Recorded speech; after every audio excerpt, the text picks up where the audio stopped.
Prajem všetkým športovcom, účastníkom Softenisovej ligy, o pohár primátora. Je to súťaž, ktorá je už tradičná.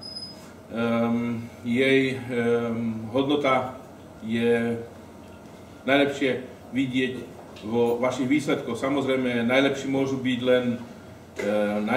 byť len jeden, ale myslím si, že tu nie je podstatné ani to, že kto bol najlepší.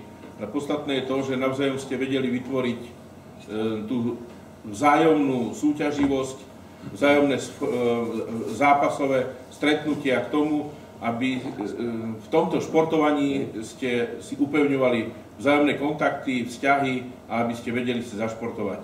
Pevne verím, že aj ďalší ročník Softenisovej ligy pre vás prinesie dobré zážitky a dnešné vaše vyhodnotenie odniesie, určite si najlepšie odnesú ceny, ale pevne verím, že aj všetci tí, ktorí sa tejto súťaže zúčastnili, si z toho odniesli čo najlepšie pocity, dobré kamarátstva, dobré vzťahy a nie nejakú nezdravú rivalitu, ale vzájomné si porovnanie síl, ktoré viedlo k tomu, aby ste vedeli sa navzájom aj pochopiť, navzájom sa aj podporiť, navzájom aj povzbudiť.